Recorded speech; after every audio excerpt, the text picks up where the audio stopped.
요한복음 8장 12절에서 14절입니다.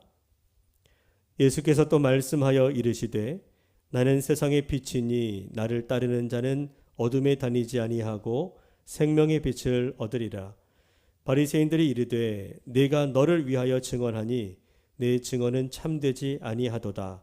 예수께서 대답하여 이르시되 내가 나를 위하여 증언하여도 내 증언이 참되니 나는 내가 어디서 오며 어디로 가는 것을 알거니와 너희는 내가 어디서 오며 어디로 가는 것을 알지 못하느니라. 우리가 지금 계속해서 이제 요한복음의 말씀을 함께 나누고 있는데요. 요한복음에는 유독 예수님과 유대인들 사이에 논쟁이 좀 많이 등장을 해요. 예수님의 정체성과 관련해서 그분의 신적인 권위와 관련해서 서로 대립하고 또 특별히 유대인들이 예수님을 공격합니다. 예수님이 말씀과 여러 표적을 통해서 자신이 하나님이 보내신 메시아이시고 그리스도이심을 나타내셨습니다. 그러나 유대인들은 예수님을 메시아로 인정하지도 않고 인정할 수도 없고 받아들일 수 없었어요. 왜냐하면 자신들이 기대하고 또 기다리는 그런 메시아가 아니기 때문이죠. 그래서 끊임없이 예수님의 권위와 정체성을 의심하면서 아주 집요하게 물고 늘어지고 예수님을 공격하는데 급기야는 예수님을 죽이려고 합니다.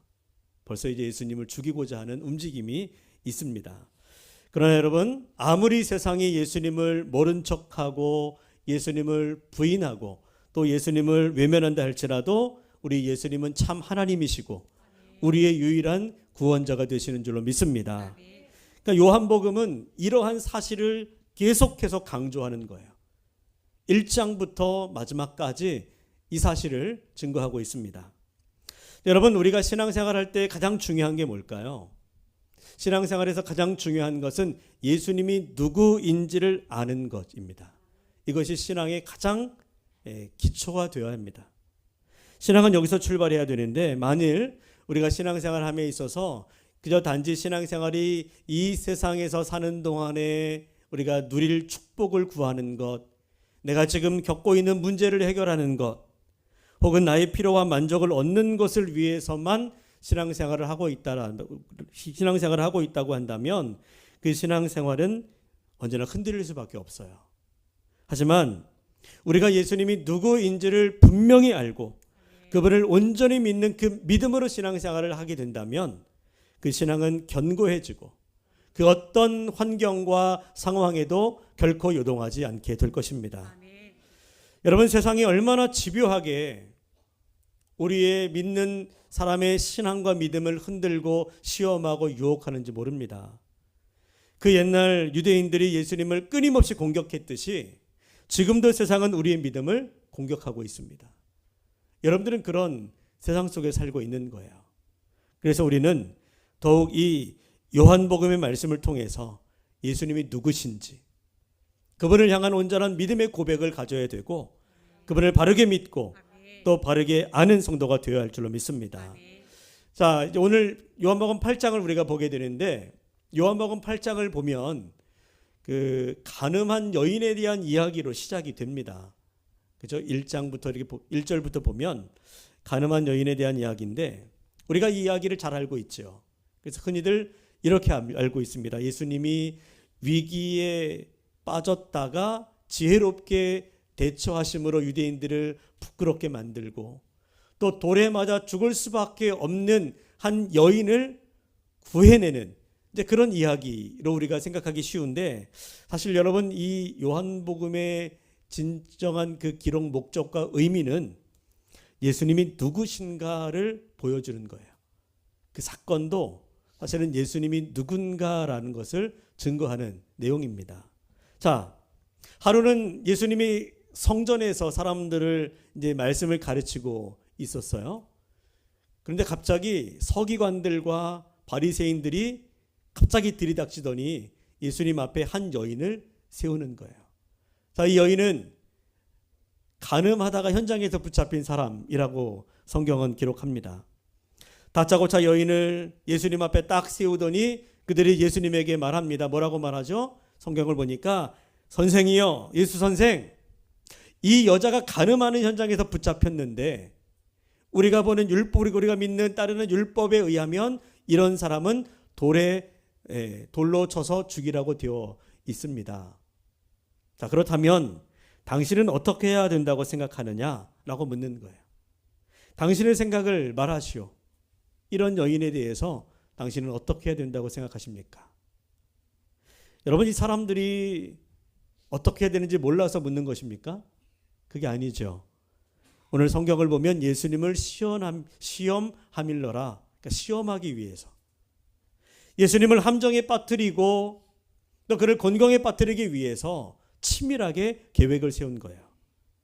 이들은 그동안 평소에 예수님이 보여주었던 그의 가르침과 그의 어떤 삶을 알고 있기 때문에 아마 이번에도 예수님은 자신이 그토록 강조했던 사랑과 용서와 자비와 긍휼을 들먹이면서 이 여인을 용서하라고 말씀할 거다라고 생각했던 거죠.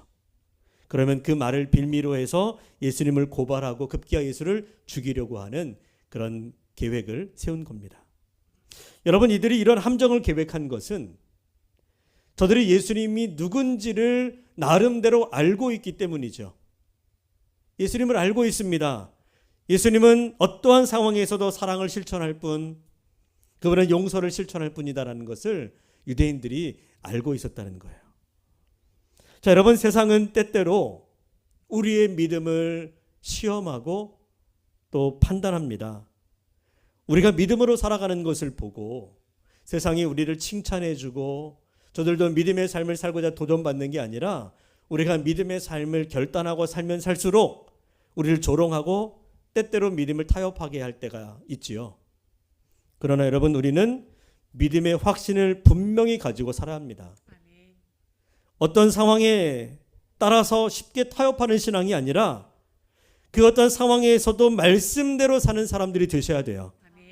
돈이나 편의에 따라서 흔들리는 신앙이 아니라 하나님 앞에 정직한 신앙인이 되시기 바랍니다. 쉽게 타협이 되고 돈만 주면 해결되고 말만 잘하면 해결되고 뭐 그렇게 물러터진 가벼운 신앙인이라고 여김받으면 안 됩니다. 다른 것에 있어서는 내가 조금은 양보하고 유연해진다 할지라도 여러분, 신앙만큼은 단호할 수 있어야 돼요.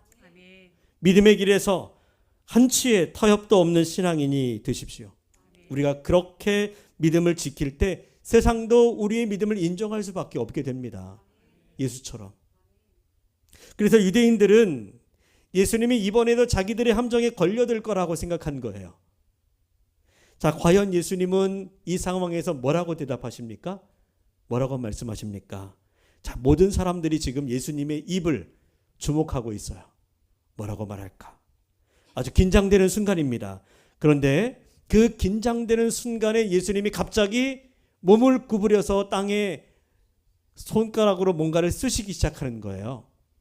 뭔가 이야기할 줄을 알았는데 예수님이 몸을 숙이더니 땅바닥에 손가락으로 뭔가를 쓰십니다. 돌발 행동을 하는 거죠. 그러더니 갑자기 일어나서 사람들을 향해서 이렇게 말합니다. 자, 우리 한번 7절 시작.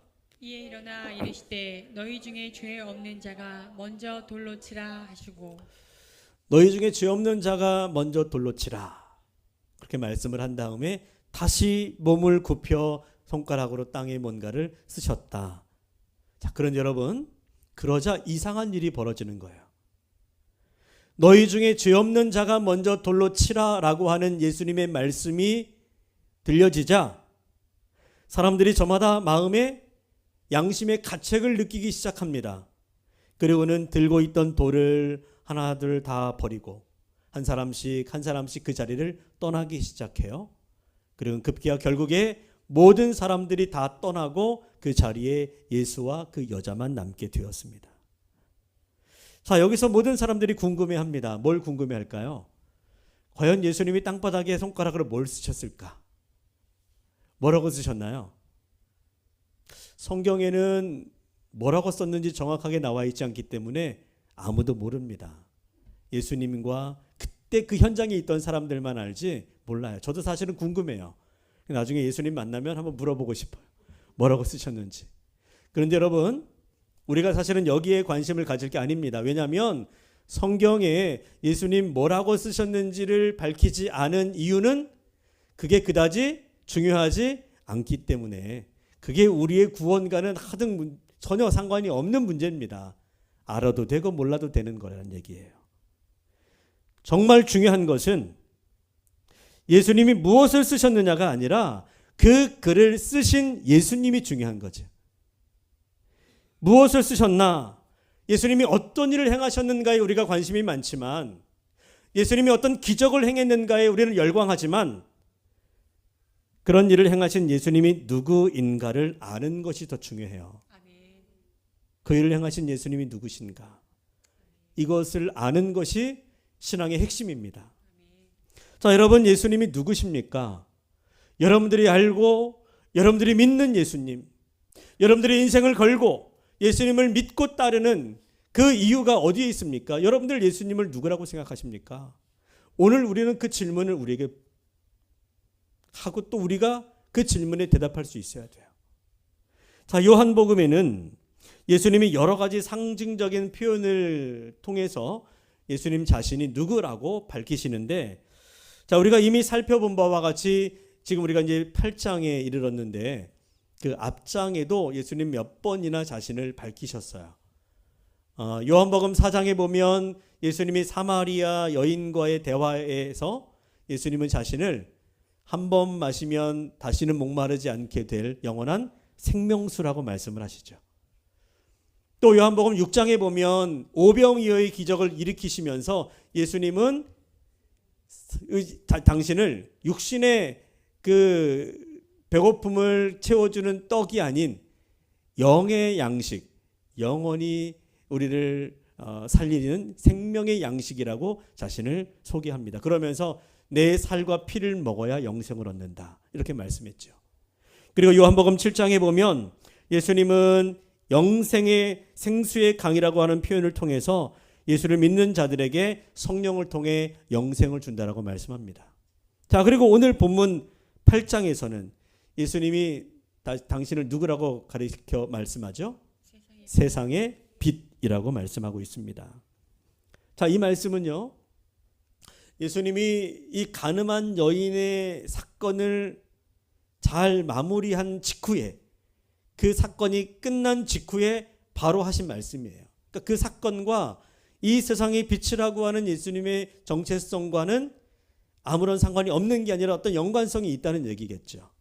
자, 12절 우리 한번 읽어볼까요? 시작. 예수께서 또 말씀하여 이르시되 나는 세상의 빛이니 나를 따르는 자는 어둠에 다니지 아니하고 생명의 빛을 얻으리라. 자, 예수님은 자신을 세상의 빛이라고 소개하면서 세상의 어둠을 밝히고 또 세상에 참된 생명의 길을 보여주시는 분이라고 선포하고 있는데요. 자, 예수님이 자신을 빛이라고 하는 표현을 쓰고 있는 것은 그냥 단순한 어떤 상징과 비유적인 표현만은 아닙니다. 왜냐하면 여러분, 성경에서 이 빛이라고 하는 개념은 어떤 특별한 영적인 의미를 담고 있는 중요한 신학적 주제이기 때문에 그래요. 빛은 하나님의 임재하심과 그분의 구원을 상징합니다. 창세기 1장에 보면 처음으로 빛이 등장하는데, 하나님이 세상을 창조하실 때 가장 먼저 하신 일이 무엇입니까? 빛이 있으라라고 하는 선포예요. 그랬더니 빛이 생깁니다. 빛이 있었고라고 하는 말은 빛이 세상에 비춰졌다는 거예요. 그 빛은, 빛이 없는 동안에 세상은, 땅은 혼돈과 공허와 어둠 속에 있었지만 그 하나님의 빛이 비추어졌을 때 혼돈의 땅에 질서가 생기게 되고 그곳에 생명의 가능성이 열리게 되었어요. 자, 그리고 요한복음 1장 9절에 보면 그 빛을 누구라고 표현합니까? 자, 우리 한번 읽어볼까요? 시작. 참빛 곧 세상에 와서 각 사람에게 비추는 빛이 있었나니. 참빛, 세상에 비추어진 그 빛, 그 빛이 누구라고 말합니까? 요한복음은 그 빛을 예수라고 소개하는 것이고, 오늘 본문에서 예수님이 당신을 가리켜서 스스로 말하기를 세상의 빛이다, 나는 세상의 빛은 생명의 빛이라고 말씀하고 있습니다. 여러분, 빛은 어둠을 밝힙니다.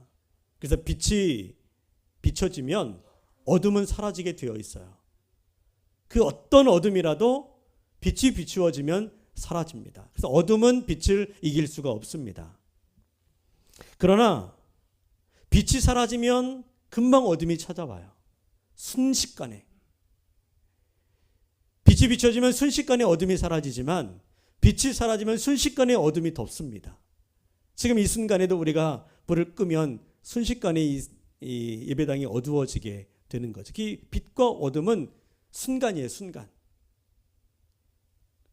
여러분, 예수님이 세상을 비추는 생명의 빛입니다. 그래서 예수님의 빛이 임하면 그 순간 영적 어둠이 사라지게 됩니다. 아멘. 그 어떤 곳이든 주님의 빛이 비춰지게 되면 예수님이 참빛이기 때문에 그 비춰지는 그곳에 모든 어둠들이 사라지게 되어 있어요. 아멘. 그 빛이 사람의 우리 인생 가운데 비춰지게 되면 그 인생 속에 드리워졌던 모든 불안과 어둠과 괴로움들, 슬픔과 절망의 어둠들이 다 사라지게 됩니다. 아멘.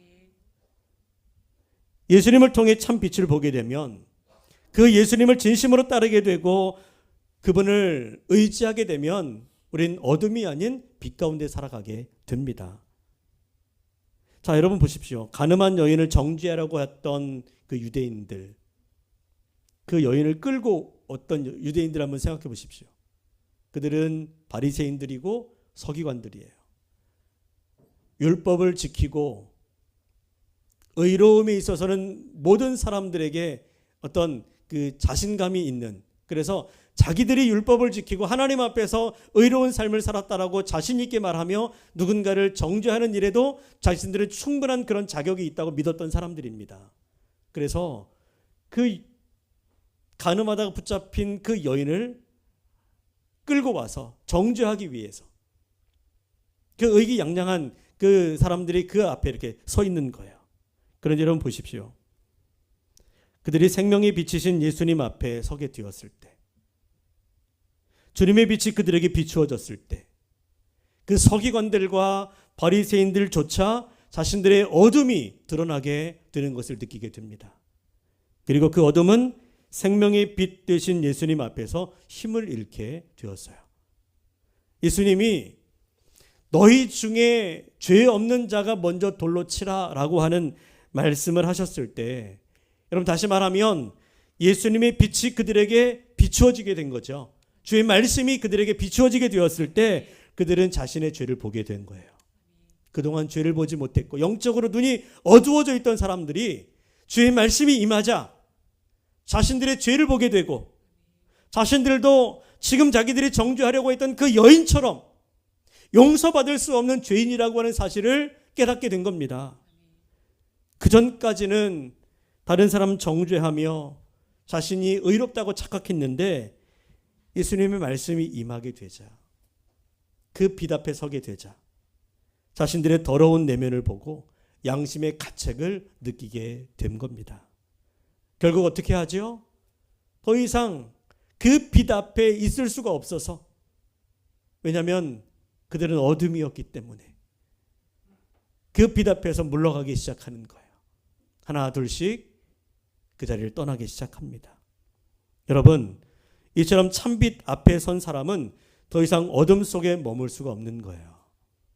그래서 우리가 진심으로 예수님을 믿고 예수를 구주로 고백하며 따른다면 우리는 더 이상 어둠 가운데 거하면 안 되는 겁니다. 아멘. 여러분들이 예배 가운데 와서 주님의 말씀을 듣고 하나님의 거룩한 빛 앞에 서게 되었다면 우리의 삶에 드리워졌던 모든 어둠이 사라지게 되는 것을 믿어야 되고, 아멘. 우리 또한 그동안 어둠 속에 살았던 것들을 다 회개하고 또 우리가 돌이키며 주님 앞에 빛 가운데로 나아갈 수 있어야 합니다. 아멘. 높으신 주님 앞에서 우리의 연약함을 깨닫고 더 주님을 의지해야 되며, 그 순결하신 하나님 앞에서 우리의 추함과 더러움을 고백하며 전심으로 회개하는 삶을 살아야 돼요. 베드로가 예수님을 만나게 되었을 때, 그분의 능력 앞에 서게 되었을 때에 자신의 한없이 추함과 죄인됨을 고백하면서 엎드려 뭐라고 고백합니까? 주는 나는 죄인입니다. 나를 떠나십시오. 여러분, 우리도 그 주님을 만나야 되고 그분의 생명의 빛 안에서 우리 자신을 발견하고 철저하게 낮아지고 부서지고 깨어지고 회개해야 합니다. 예수를 믿는다고 하면서 여전히 한 손에는 돌을 움켜쥐고 누군가를 정죄하기 위해서 마음의 분노를 가지고 살아가고 자신의 의로움을 주장하면서 그렇게 예수를 믿는다면 우리는 전심으로 주님을 따를 수가 없는 거죠. 우리가 그동안 들고 있던 교만과 누군가를 정죄하려고 했던 그 자신의 의로움의 돌들을 내려놓고 우리는 주님께 돌아서야 합니다. 그럴 때 비로소 우리는 생명의 빛이 되시는 예수 그리스도를 얻게 되고 그 생명의 빛을 얻게 되는 것입니다. 여러분, 예수님만이 우리의 생명의 빛이 되시는 줄로 믿습니다. 주님의 말씀이 내 발의 등이요 내 길의 빛이 되십니다. 세상이 아무리 칠흑같이 어두울지라도 변함없이 주님께서 우리의 빛 되셔서 우리의 길을 인도해 주실 거예요. 2025년을 이 한 해를 살아갈 때 그분이 이끄시는 그 빛 따라 우리가 살아가야 될 텐데, 출애굽한 이스라엘 백성들이 광야길을 걸을 때에 하나님은 낮에는 구름 기둥, 밤에는 불 기둥이 되어 주셔서 칠흑같이 어두운 그 밤을 걸어갈 수 있도록, 그 어두운 밤에도 목적지를 향해 나아갈 수 있도록 하나님은 빛이 되어 주셨어요. 오늘 우리에게도 동일한 빛을 비추어 주십니다. 그러나 안타깝게도 세상은 여전히 빛을 깨닫지 못하고 오히려 어둠을 더 사랑하는 경향을 보여요. 세상의 가치와 욕망과 자기 중심적인 삶을 내려놓지 못하고 그렇게 어둠 속에 살아가도록 세상은 끊임없이 우리를 유혹하고 있습니다. 그런 우리를 향해서 요한복음 3장 19절을 보면 이렇게 말하고 있는데요. 자, 우리 한번 읽어볼까요? 시작. 그 정죄는 이것이니 곧 빛이 세상에 왔을 때 사람들이 자기의 행위가 악함으로 빛보다 어둠을 더 사랑한 것이니라. 세상은 예수님의 빛을 거부하며, 왜냐하면 참빛이기 때문에 자신의 어둠이 드러날까 봐 여전히 어둠 속에 갇혀 있어요. 지금 이 세상은 너무나 혼탁합니다. 그렇죠? 혼돈과 공허와 어둠이 짙게 드리워져 있어요. 그런데 여러분, 그런 어둠의 세상에서는 너무 세상이 어둡고 너무 칠흑 같은 그런 어둠 속에 있으면 때때로 작은 빛도 큰 역할을 합니다. 너무 어두우면 아주 희미한 빛도 때로는 위안이 되고 위로가 돼요. 우리 각자는 비록 작은 빛입니다. 너무나 희미하고 너무나 가련한 아주 그 희미한 촛불처럼 훅 불면 꺼질 수밖에 없는 그런 연약함을 가지고 있지만, 그러나 세상이 너무나 어둡기 때문에 우리의 작은 빛도 때로 세상을 밝힐 수 있는 빛의 사명을 감당하게 할 수 있어요. 그러므로 우리가 내가 뭘 할 수 있을까? 나처럼 아무것도 할 수 없는 연약한 존재인 우리가 무엇을 할 수 있을까? 우리는 그렇게 우리를 과소평가할 수 있지만, 물론 맞습니다. 우린 스스로 빛을 낼 수 없고 우리가 큰 빛이 되어줄 수는 없어요. 그러나 이 세상이 너무나 악하고 너무나 탁하고 또 어둡기 때문에 우리의 작은 빛이 때로는 빛의 사명을 감당할 수 있는 역할을 하게 만들어준다는 거예요. 세상을 비추는 생명의 빛은 오직 예수 그리스도밖에 없습니다. 예수님은 어두운 세상을 밝히기 위해서 이 땅에 오신 참 빛이죠. 그래서 그 예수님은 나는 세상의 빛이야 라고 말씀하셨는데, 동시에 그 예수님이 우리를 향해서 뭐라고 말씀하시죠? 너희도 세상의 빛이다 라고 말씀합니다. 내가 세상의 빛이다 라고 말씀하신 예수님이 동시에 너희도 세상의 빛이다 라고 말씀하셨다는 것은 우리도 이 땅에서 빛의 사명을 살아가야 될 그 사명이 있다라고 하는 것이겠죠. 그렇다면 여러분, 우리가 빛의 사명을 감당하며 이 땅에 빛을 비추는 삶을 산다는 것은 무엇을 의미할까?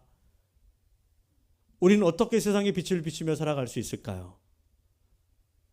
어두운 밤하늘에 보름달이 뜨면 제법 밝습니다. 그렇죠? 이제 곧 정월 대보름이 올 텐데 밝은 달이 뜨면 이 칠흑 같은 어둠에 그래도 사물을 분별할 만큼 세상이 밝아져요. 그런데 아무리 달이 밝다고 할지라도 그 달은 스스로 빛을 낼 수가 없습니다. 달은 스스로는 어두워요. 그런데 어떻게 빛을 내는 거죠? 태양의 빛을 받아서 반사시켜 빛을 우리에게 보내주는 거죠. 저는 우리도 달과 같은 존재라고 생각합니다. 우리는 본래 더럽고 추하고 어두운 인생이기 때문에 우리 스스로는 그 어떤 빛도 낼 수가 없는 거죠. 그러나 예수 그리스도 안에 있으면, 우리가 예수 그리스도를 바라보면 그분의 빛을 받아, 그 세상의 빛, 생명의 빛으로 오신 예수님의 참 빛을 받아 우리가 이 땅 가운데 예수 빛을 드러낼 수 있게 되는 것입니다. 예수님은 마태복음 5장 16절에서 빛과 관련해서 이런 아주 매우 중요한 말씀을 하셨는데, 자, 우리 한번 마태복음 5장 16절 시작. 이같이 너희 빛이 사람 앞에 비치게 하여 그들로 너희 착한 행실을 보고 하늘에 계신 너희 아버지께 영광을 돌리게 하라. 우리가 이 땅에서 착한 행실을 삶으로, 믿음의 행실을 살아감으로, 다시 말하면 하나님의 자녀답게 살아감으로써 하나님께 영광을 돌리는 것이 세상에 빛을 비추는 삶이라고 말씀하고 있습니다. 그래서 우리가 빛의 삶을 살아간다는 것은요, 이런 측면으로 생각해 볼 수 있을 것 같아요. 누군가 여러분의 삶을 보고 따라올 수 있는 삶의 본보기가 되라는 거예요. 그게 빛의 삶을 사는 겁니다. 밤하늘에, 밤바다에 등대를 밝히면 그 등대의 불을 보고 배들이 따라오는 것처럼, 이 칠흑같이 어두운 세상 속에 여러분들이 밝히는 그 작은 빛이라도 그 빛을 보고 사람들이 저기로 가면 되는구나, 저 길이 사는 길이구나, 저 길이 바른 길이구나 라고 깨닫고 그 길로 나아갈 수 있도록 여러분들의 삶의 본보기가 되고 기준이 되라는 거예요. 때로 여러분 우리가 살다 보면 무엇이 옳고 그른지를 분별하기 어려울 때가 참 많아요. 요즘처럼 다원주의 사회에 무엇이 진리이고 무엇이 참된 길인지 참으로 분별하기 어려운 그런 혼돈의 시대에 많은 사람들이 어디로 가야 될지, 누구를 따라가야 될지 참으로 난감해할 때가 많습니다. 그럴 때 여러분, 판단을 내려줄 수 있는 사람이 되라는 거예요. 정확한 판단을, 바른 길을 제시해 줄 수 있는 사람이 되라는 것입니다. 다른 사람은 몰라도 저 사람은 믿을 수 있어. 다른 사람은 몰라도 그 사람이 하는 말은 믿어도 돼 라고 여김을 받을 수 있어야 돼요. 여러분들이 세상 속에서 여러분들이 이야기하면 다른 사람들이 다 수긍할 수 있는 삶을 살라는 거예요. 그래서 심지어는 내가 파트로 매주를 쓴다고 해서 사람들이 믿어줄 정도로 여러분들이 그렇게 사람들에게 신뢰를 얻고 또 모든 사람들에게 어떤 믿음을 줄 수 있는 사람이 되라는 것입니다. 그게 빛의 삶을 살아가는 거예요. 그래서 가정이 흔들리고 어려움이 있을 때 그 가정에 바르게 판단하고 행동할 수 있는 사람 한 사람이 있다면 그 가정은 무너지지 않아요. 교회도 마찬가지죠. 시험에 들고 큰 어려움이 왔을 때에도 믿음 가운데 흔들리지 않고 바르게 설 수 있는 사람이 있으면 그 교회는 든든히 설 수 있습니다. 그 사람이 바로 여러분들이 되십시오. 그 가정이, 여러분들이 있는 가정과 우리 교회가, 또 여러분들이 속한 어떤 공동체, 이 나라와 민족이 바로 여러분들을 통해 흔들리지 않는, 그런 세상에 흔들리는 세상 속에서도 흔들리지 않는 그 어떤 유연함을 지키고 온전히 믿음을 지키며 살아갈 수 있는 그런 여러분들의 삶이 될 수 있어야 합니다. 여러분, 세상은 빛이 없으면 존재할 수가 없는 거예요. 그래서 태초에 하나님이 천지를 만드실 때 빛을 가장 먼저 만드신 거죠. 우리가 살아가면서 너무나 일상적이기 때문에 빛의 중요성을 사실은 깨닫지 못할 때가 많은데, 너무나 쉽게 빛을 얻잖아요. 우리는 스위치만 누르면 불이 켜지고, 밖에만 나가면 태양이 떠 있기 때문에 우리는 항상 빛 가운데 살아가고 있어서 빛이 얼마나 중요한지를 잘 모를 때가 많습니다. 그러나 여러분, 만약에 세상에 빛이 비추어지지 않으면 어떤 일이 일어날까요? 세상이 어떻게 될 것 같습니까? 하늘에 태양이 빛을 잃으면 이 땅은 캄캄한 어둠 속에 갇혀 아무것도 볼 수 없게 되고, 아무것도 볼 수 없게 되는 것뿐만 아니라 식물은 광합성을 하지 못하여 그 어떤 열매도 맺을 수 없어요. 열매를 맺을 수 없으면 그걸 먹고 살아가는 동물들, 우리 인간들도 식량이 없어지기 때문에 살 수 없게 되는 거죠. 빛이 사라지면 모든 것은 혼돈과 죽음으로 향하게 됩니다. 결국 태초에 하나님이 천지를 창조하시기 전으로 돌아가는 거죠. 여러분, 빛이 없으면 세상은 어둠 속에서 길을 잃게 되고 결국 모든 것을 잃어버리게 됩니다. 마찬가지로 참 빛이 되시는 예수님이 없으면 우리 인생도 방황할 수밖에 없고 모든 것을 잃어버리게 되는 거예요. 여러분 그렇게 믿으십니까? 그래서 예수님이 우리 인생의 전부가 되는 거죠. 그러므로 오늘 우리는 예수님이 세상의 빛이심을 깊이 묵상하면서 내 삶 가운데 그 예수님으로부터 오는 생명의 빛, 그 참빛이 온전히 내게 비추어지게 하며 그 빛을 받아 우리도 빛의 삶을 살아갈 수 있도록 세상 가운데 그 빛의 사명을 온전히 감당하는 그런 빛의 사람들로 살아가는 결단이 저와 여러분 가운데 있게 되기를 예수님의 이름으로 간절히 축원합니다. 아멘. 자, 우리 함께 찬양하고 함께 기도하겠습니다.